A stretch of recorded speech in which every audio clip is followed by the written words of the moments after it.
Estrés y agotamiento son temas hoy muy comunes en la sociedad, pero ¿cuáles son las causas psicológicas del estrés, del agotamiento, hoy llamado también burnout? ¿Cómo poder reconocer desde el punto de vista de la psicoterapia de Carl Gustav Jung y el cuarto camino de Gurdjieff que hay factores históricos que están marcando este proceso en la humanidad, pero que también hay factores individuales sobre los cuales nosotros podemos ir trabajando? Vamos a hablar de estas claves hoy junto al profesor Nicolás Nardi. Bienvenidos al Escarabajo de Oro, ya comenzamos.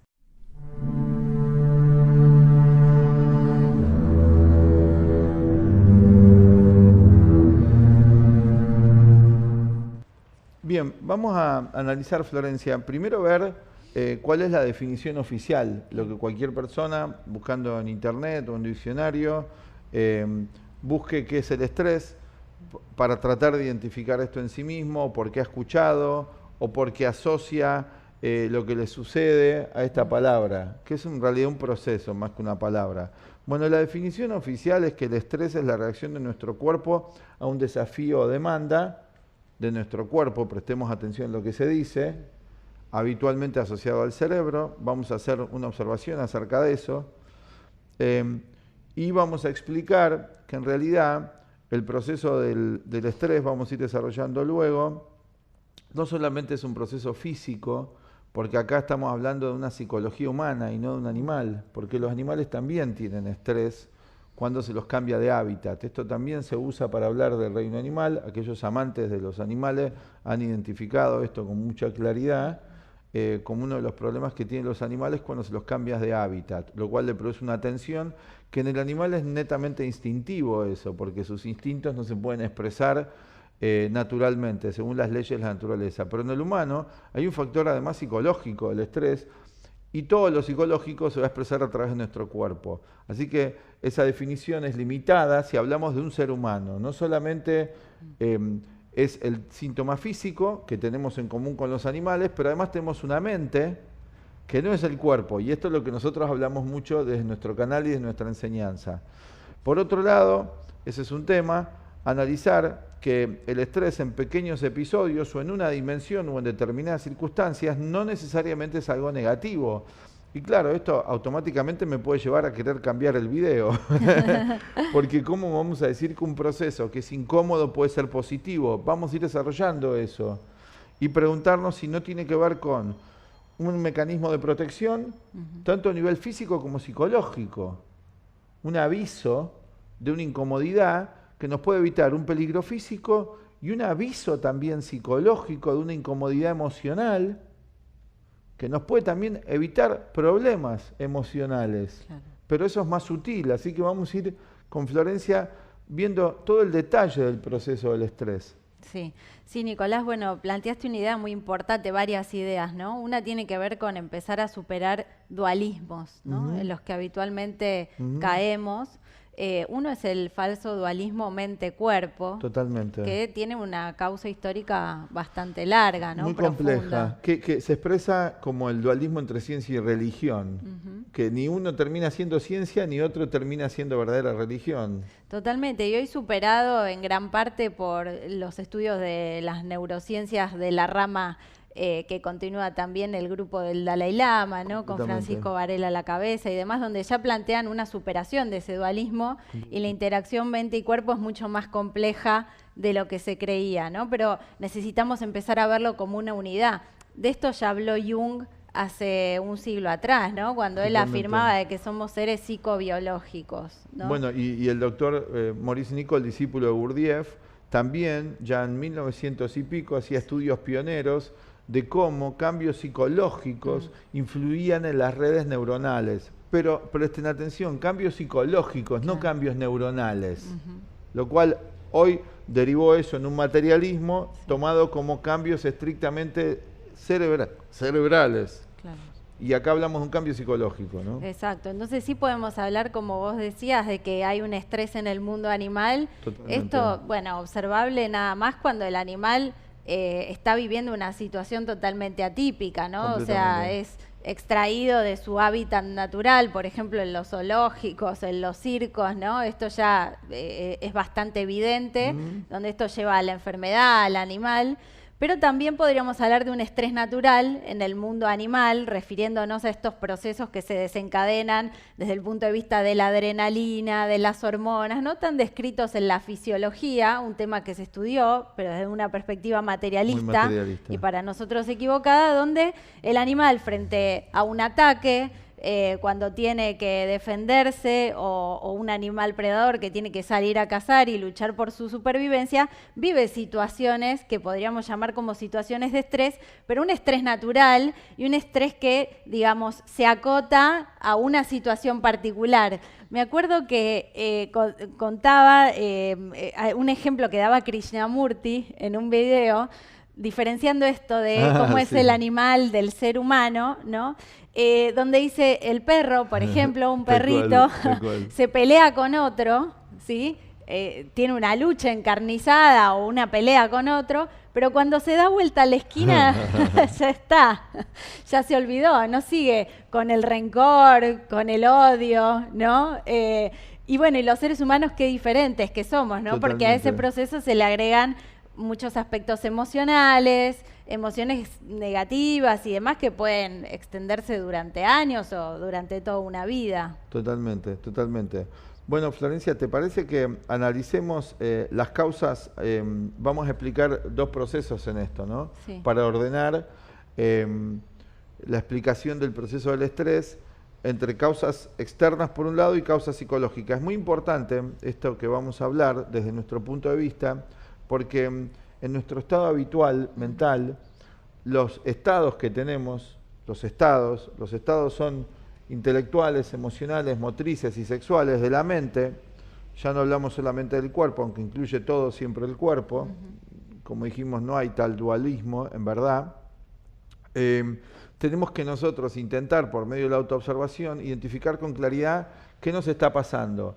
Y si nosotros dentro del proceso de la palabra estrés no tenemos claridad que hay, como decías vos, hay procesos físicos, hay procesos psicológicos, hay temas de adaptación, hay inquietudes naturales. Si no hacemos toda esa distinción, estamos en un estado de confusión y no vamos a poder reaccionar adecuadamente a los eventos de nuestra vida. Ni a los eventos de nuestra vida, que son externos a nosotros, ni a los estados. ¿Por dónde empezamos? Por las causas externas, quizás, sí. Empezando por lo más externo hoy, ¿no? Pienso que sí, porque primero que lógicamente la influencia de la sociedad al individuo es algo muy claro. La psicología en Occidente se ha desarrollado desde el siglo XIX, luego de toda una etapa de gran oscurantismo, donde la psicología en parte había desaparecido, porque ya había existido antiguamente en la antigua Grecia y era una de las ramas dentro de la filosofía. Por eso Sócrates, por ejemplo, inaugurando la etapa antropológica, no hablaba de conócete a ti mismo. Claro. ¿De qué hablaba? Conócete a ti mismo, que tu cuerpo, no, conócete tu ser psicológico, ¿no? Luego esto se pierde y empieza a desarrollarse nuevamente con Freud y otros en el siglo XIX, ¿no? Esto, como otras ciencias, después ha ido avanzando la psicología también, y así como de la antigua lamparita de la época inicial de la electricidad a hoy toda la aparatología moderna, también ha habido un desarrollo, ¿no? Entonces, teniendo en cuenta esto, la psicología en Occidente ha tomado un cariz, una vía ligada mucho a la psicología social, donde describe una realidad del ser humano en el contacto con su entorno y cómo es influenciado por la sociedad en la que vive, por su familia. Esto es innegable, hoy en día es muy clara la influencia de la sociedad en el individuo. Y es un punto importante en el proceso de autoconocimiento, poder darnos cuenta cómo la sociedad nos está condicionando y nos está llevando a aumentar estas y a perpetuar o a cronificar el estrés y situaciones de sufrimiento y de dolor y demás. Pero claro, el ser humano no es solo un ser social, ¿no? Esto ha quedado, en muchos casos, se ha tomado de una manera muy limitada, ¿no? Desde nuestro punto de vista, desde la perspectiva de la psicología de Jung o del Cuarto Camino, y ellos han propuesto también que hay causas más profundas en los procesos que acompañan también a los temas sociales, ¿no? Pero bueno, como vos decías, para empezar a ver qué es lo que uno puede ver, que hay una forma de vida moderna hoy donde hay gran cantidad de información. Esta es la época de la información, es la época donde todo el tiempo estamos conectados, recibiendo muchísimas impresiones permanentemente, desde que nos levantamos hasta que nos vamos a dormir, experimentamos un montón de eventos, muchísimos, comparados con otras épocas de la historia de la humanidad. Esto es algo muy contrastante, ¿no? Cuando en la época medieval el campesino medio tenía muy poco contacto con informaciones, su vida se desarrollaba de una manera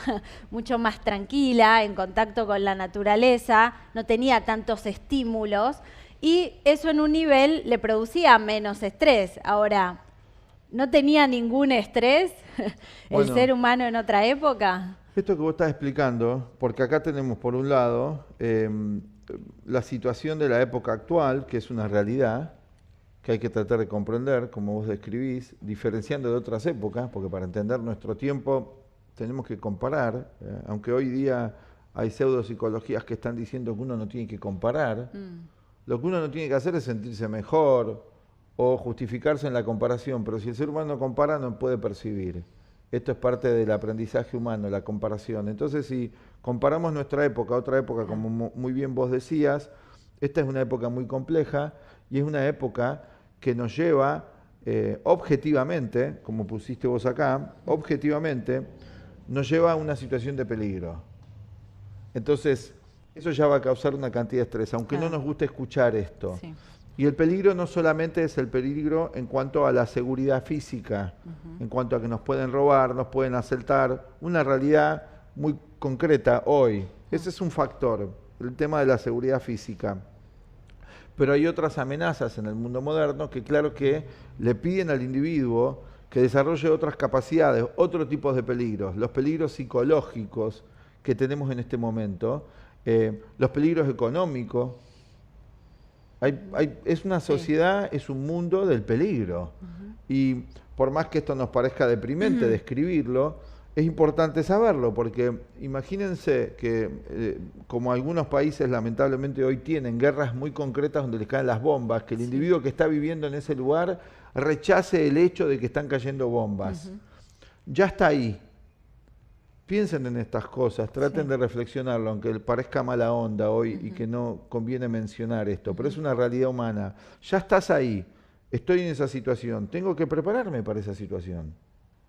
Y hoy tenemos una cantidad de situaciones históricas. Nosotros lo explicamos esto más profundamente con un ciclo histórico que tiene que ver con el fin de un ciclo histórico. Los antiguos lo llamaban apocalipsis.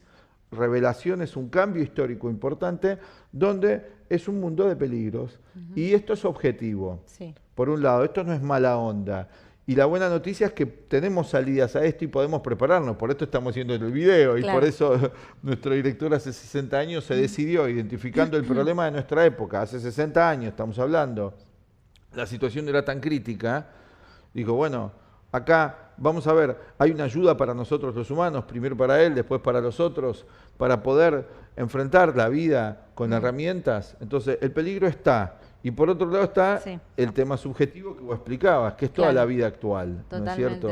Sí, entonces uno se puede encontrar, por un lado, como vos decís, no queriendo ver el mal o no queriendo ver, digamos, incluso teniendo miedo a usar ciertas palabras, ¿no? Por esto de las neolenguas. Totalmente. Hablar del bien y el mal, hablar de salud y enfermedad, desde el punto de vista psíquico, ¿no? Psicológico, ya hoy se han convertido en tabúes, y cuántos tabúes que hay, ¿no? Entonces, eso genera un estrés también. Completamente. No puedo decir tal palabra, no puedo hablar de tal tema, ¿no? O sea, uno va entrando, producto de esto que vos decías, este no querer ver, al final, por miedo, va generando un estado de más tensión. Completamente. De más evasión también, ¿no? Porque la realidad, como decía Hegel, es la realidad. Claro. Y es importante tratar de observar esto, en qué mundo uno vive, y repetimos, comparar y ver qué va pasando. Y si no hacemos eso porque nos causa estrés, no queremos ver, bueno, nos vamos insensibilizando muchísimo. Y luego hay causas psicológicas, ¿no es cierto? No sé si podemos los dos hablar de estas causas psicológicas Vos mencionabas una era la ignorancia, no sé si querés Claro. desarrollar eso. Sí, porque cuando uno desconoce, digamos, partamos desde las cuestiones más básicas, ¿no? Cosas que uno no sabe de la vida, Totalmente. conocimientos que uno no sabe, que tiene que ir aprendiendo desde que es niño, es normal, es natural sentir inseguridad Ajá. frente a un proceso que uno desconoce. Es como cuando el niño, no sé, empieza una actividad nueva, aprende a leer y escribir, o empieza a hacer algún deporte nuevo, o una persona adulta que empieza a desarrollarse en algo, como no conoce el proceso hasta el final, es normal que sienta cierto estrés, inseguridad, ciertos temores o incomodidades, y esto también hoy, producto de esto de buscar siempre el placer, siempre el confort, siempre ¿no? Pasarla bien. O un rótulo o una descripción que ya nos alivie todos los problemas, como Eso. si fuese una droga. Entonces buscamos ciertas ideas que ya resuelvan todo. Instantáneo. Instantáneo. Y genera más ansiedad eso, ¿no? Completamente. Porque estamos, no disfrutamos de ese proceso de aprendizaje y de saber que es parte natural de ese proceso experimentar cierta incomodidad, ¿no? Entonces, en ese sentido tomaríamos como un estrés natural, psicológico, y claro, ¿cuál es el antídoto a eso? Bueno, el antídoto es aprender, o sea, que es lo opuesto de la ignorancia, ¿no? Es el saber. Bueno, Florencia, esto es muy importante, ¿no? Porque acá hay un factor. Primero, la inmediatez Sí. de que ya se anula toda la idea de proceso. En el mundo moderno, esto lo vi en un video de una enseñanza que dio David Bond, un discípulo de Krishnamurti. Y él dice que cuando habla de la física cuántica, está hablando de la función de onda, algo más complejo que ahora no vamos a desarrollar, pero que estudiamos en nuestra escuela. Y él habla de la función de onda y lo vincula con lo psicológico, algo que solamente Krishnamurti o él podían hacer, o estos pensadores donde unan ciencia y religión, o ciencia y metafísica, mejor dicho, ¿no? Y él dice que la función de onda, hablando de los procesos subatómicos, habla de un proceso, y esto tiene que ver con el desarrollo de la conciencia, que toda la energía en lo universal está en movimiento, y ese movimiento es un proceso. Y nosotros no pensamos nada en términos de proceso. Y esto se ha anulado. Miren, el proceso de envejecimiento se anula. Todos tenemos que ser jóvenes. Sí. El proceso de dolor para aprender se pretende anular. Todos tenemos que sentir placer. Sí. Entonces, cualquier aprendizaje requiere una cierta incomodidad natural, como decías vos muy bien. Sí. Anulamos toda la idea de proceso, y si anulamos la idea de proceso solo queda el momento actual sin estar en el presente, y esto genera una ansiedad extraordinaria. Esto produce estrés. Ansiedad es sinónimo de estrés, es una de las sintomatologías del estrés. Muchos han investigado que esto obedece también a causas más profundas que vamos a desarrollar, que tiene que ver con un cambio en nuestro planeta, en el latido de la Tierra, que lo llaman la resonancia Schumann.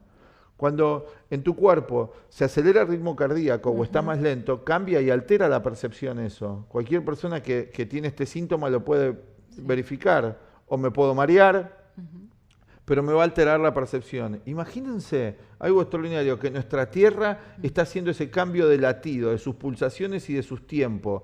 Todos los que estamos adentro vamos a ser afectados, pero eso sería ir más profundo al tema, Sí. y hoy vamos a hablar más de lo psicológico, pero Sí. hay que mencionarlo. Sí, sí, es importante, ¿no? Entonces, tener presente que está este disconfort natural, podríamos decir, y que como vos antes planteabas desde el principio, esto de superar los dualismos, ¿no? En este caso de mente y cuerpo, también podríamos pensar en superar otros falsos dualismos que hoy se van Completamente. imponiendo con otras ideas, ¿no? Como esto de que salir de la zona del confort es bueno, como hablábamos antes de hacer este video, ¿no? Donde lógicamente uno no puede esperar siempre estar cómodo, porque ahí, a ver, la ignorancia fundamental, volviendo al punto anterior, es qué es la vida y cuál es la naturaleza Eso, de la vida, eso, ¿no? y el proceso de la vida. De esto ya habló, bueno, todos los grandes sabios, Buda, hace 2500 años, ¿no? No aceptamos el sufrimiento, no aceptamos el dolor como parte de un proceso natural de la vida.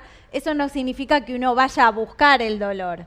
Entonces, estas ideas que están difundiendo, que tienen una parte cierta, pero que también confunden, de salir de la zona del confort para hacer un cambio, plantea un falso dualismo con esto de confort, disconfort. Totalmente. Entonces, bueno, salir de la zona de confort entonces es estar siempre sufriendo. ¿Pero quién lo va a querer hacer eso? Nadie. O sea, porque claro, la idea que te venden suena bien, te dicen salir de la zona de confort. Y uno dice, ay, sí, tal cual, yo en esta situación estuve incómodo y tengo que aceptar estar incómodo. No tengo que aceptar estar incómodo, lo que tengo que ser es consciente. Claro. Este es el dualismo equivocado, porque no hacemos el proceso, no es cuestión de estar cómodo o incómodo, es cuestión de tener conciencia.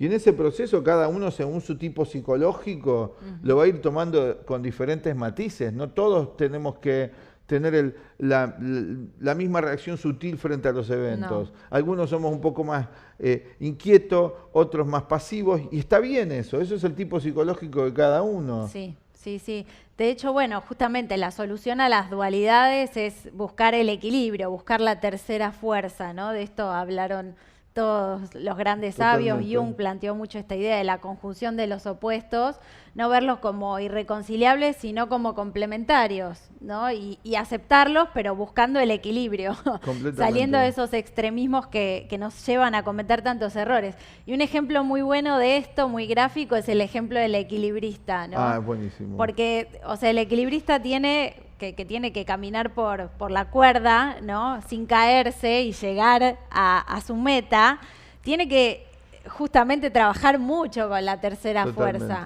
Si está demasiado tenso, si está demasiado estresado, es decir, no va a poder manejar ese proceso. Y no porque pongo tieso y me caigo de la cuerda. Totalmente. Y si está demasiado flojo, demasiado relajado, con muchas, digamos, fantasías, esto es muy fácil hacerlo, entonces no me preparo lo suficiente. Totalmente. También seguramente se caiga, ¿no? Entonces necesita justamente estar en un punto de tener la tensión suficiente para sostenerse y también el relax suficiente para poder controlar los temores y las interferencias que pueda tener de otras funciones. Que vamos a desarrollar más adelante, pero me acuerdo de un apunte muy técnico de este proceso que tiene que ver con la adaptabilidad. Que dos procesos, o me adapto mecánicamente a la vida con todas sus demandas, o sea, reacciono mecánicamente, casi como un animal, pero siendo humano, que no sería problema para el animal, o me adapto conscientemente. Entonces, esto de la cuerda, estaba pensando mientras vos dabas el ejemplo, que va el equilibrista en la cuerda, ¿no? Y adaptarse es que no solamente está la cuerda y el equilibrista, hay un entorno, hay clima, hay viento. Entonces, la adaptación es que si es rígido y viene un viento y él está tieso, lo va a voltear. Sí. Es como el árbol, imagínense, hay un ejemplo antiguo que daban del árbol, ¿no? Que tiene un tronco muy firme, pero luego tiene las ramas y las raíces que le permiten cierto vaivén, si no se quebrarían automáticamente los árboles. O sea, sabemos adaptarnos conscientemente a la vida. Y acá vos habías mencionado un factor importante, que es el tema también de la presión puesta por todo lo que es falso en nosotros, que nos pone una presión también de estrés artificial. Gurdjieff lo llama sufrimiento inútil esto. Exacto. ¿Querés desarrollar esa idea un poco? Sí, está conectado también con el último video que habíamos hecho del diálogo, de esto de las imágenes que nos hacemos de nosotros mismos, ¿no? Los retratos que nos hacemos, que tienen que ver mucho también con las descripciones que nos han ido dando desde que somos chicos. Fulanito es así, este es asá. Uno se ha hecho retratos también de uno mismo en base a lo que la sociedad supuestamente espera de uno, de que, por ejemplo, hoy en día con las redes sociales todo el mundo es feliz.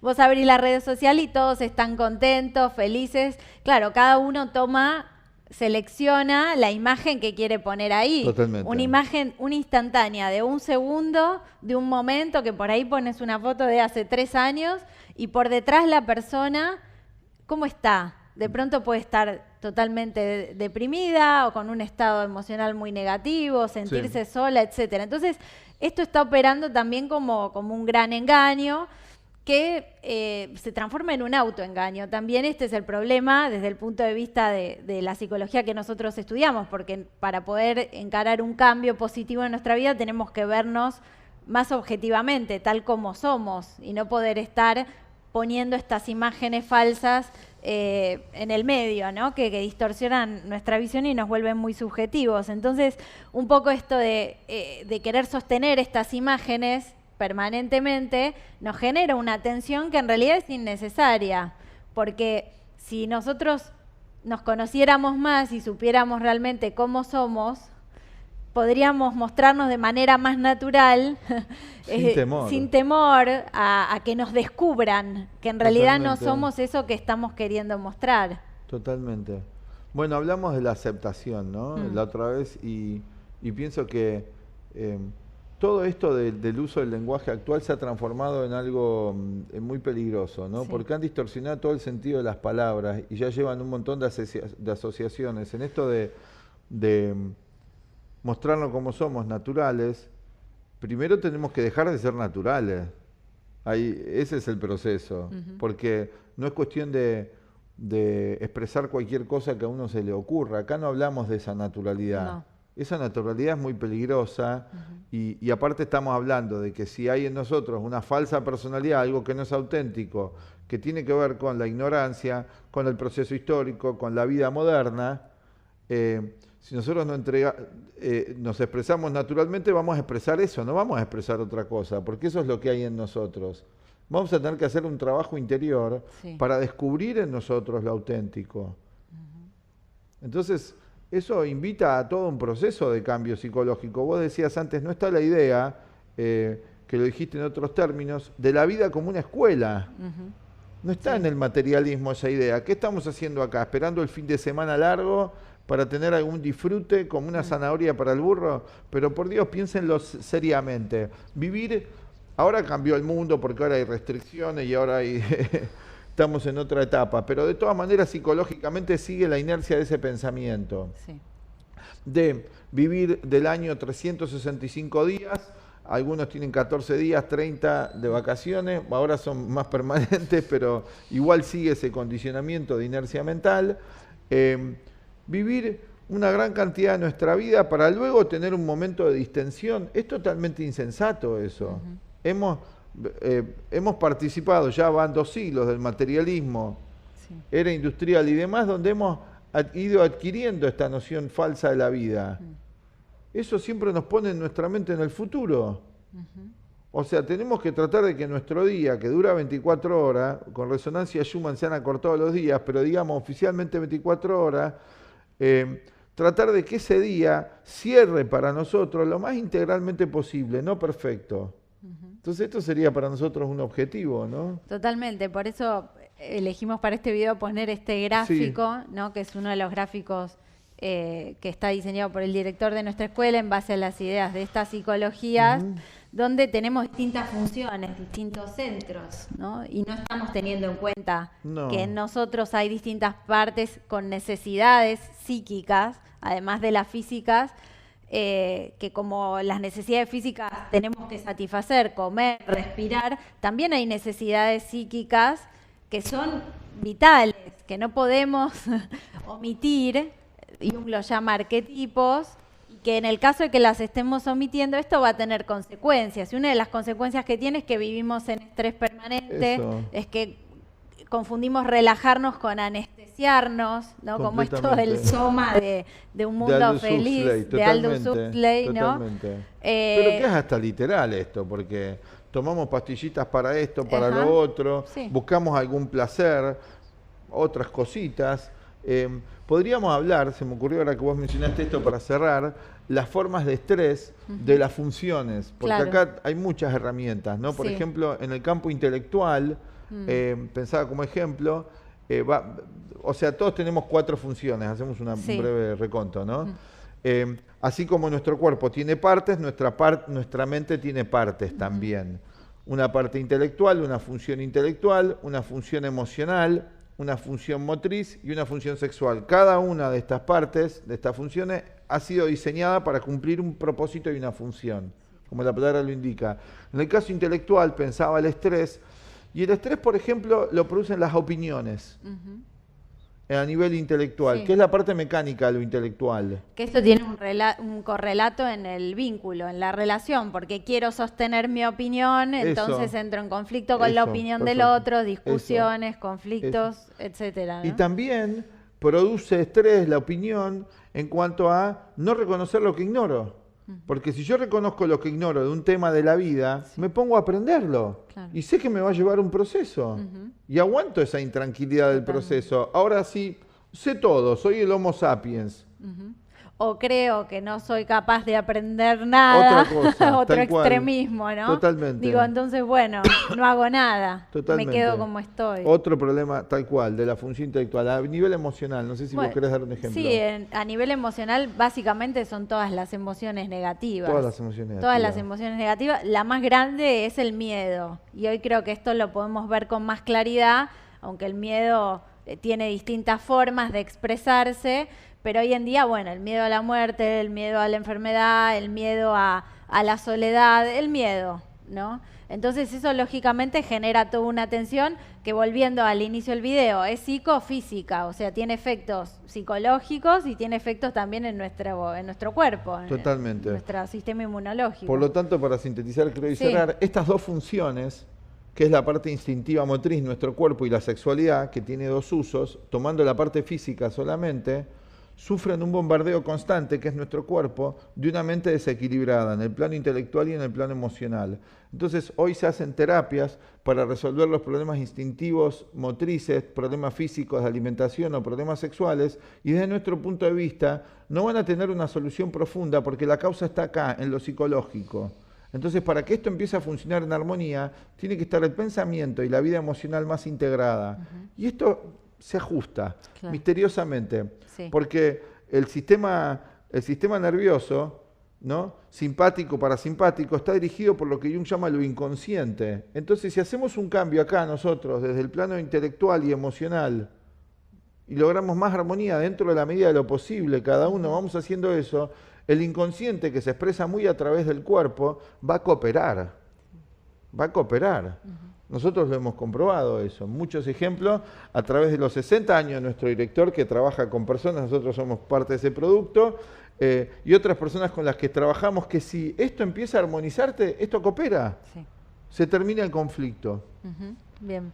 Bueno, creo que es una idea importante esta para poder cerrar este video. Esperamos que les sirva, que les haya gustado. Pueden darle me gusta si les gustó, compartir el video, suscribirse al canal si no lo hicieron todavía. Y también les dejamos la invitación para aquellos que se interesen, que quieran seguir profundizando en estas ideas, para poder participar de los cursos online que estamos comenzando ahora en breve. Que son una guía importante, como la usamos nosotros mismos, quienes estamos dando el video, donde semanalmente traemos ideas, prácticas, visiones del mundo nuevas, que son tan importantes para todos en nuestra vida, la modalidad de un curso hoy online para todo el planeta. Bueno, nos despedimos. Bien, chao. Hola, desde la Escuela de Psicología y Filosofía Aztlán, con más de 56 años en la enseñanza de la psicología de Carl Gustav Jung, el cuarto camino de Gurdjieff y otros sistemas, te invitamos a nuestro curso de psicoterapia de Carl Gustav Jung y el cuarto camino de Gurdjieff, Ouspensky y Nicholl. Los aportes de este psicólogo suizo a la psicología moderna son realmente invalorables. En este curso ofreceremos una guía práctica para aplicar los principios junguianos en nuestra vida cotidiana. Complementariamente también vamos a aprender el sistema del cuarto camino. Este sistema propone el desarrollo armónico del ser humano sobre su aspecto físico, sobre su aspecto emocional y mental, a través de técnicas psicológicas muy precisas. Estamos en una civilización en transición, como dijera el gran psicólogo suizo Carl Gustav Jung. En este momento bisagra de la historia, estamos necesitados, muchos de nosotros, de herramientas muy precisas para ir a la raíz del conflicto y a partir de allí, con herramientas prácticas, salir como el ave fénix de las cenizas. Todos tenemos esa oportunidad. Y los principios de la psicología de Jung, como los del cuarto camino Gurdjieff, ya hace más de un siglo empezaron a difundirse, tanto en Occidente como en Oriente, para brindarle al individuo, a la mujer y al hombre de hoy, una guía eficaz para comprender la naturaleza del mundo interior en el cual en parte vivimos, que es nuestro mundo psicológico, y el mundo exterior también en el cual vivimos. Es evidente hoy para muchos de nosotros que hay una relación inmediata entre lo que pensamos y lo que sucede allí en nuestra vida. Queremos vivir una vida mejor en lo social, en lo económico, en lo afectivo, en las relaciones. Pero para eso ya se hace imprescindible para algunos empezar a ver que aquello que sucede ahí afuera es efecto de lo que sucede aquí adentro. Si vos estás interesado en aprender, así como el cuerpo necesita de ejercicio físico para estar más sano, para nuestra mente también hay ejercicios muy definidos para que ésta pueda estar mejor, como dijimos antes, y en armonía entre el plano emocional, el plano mental, que afecta inmediatamente a lo físico.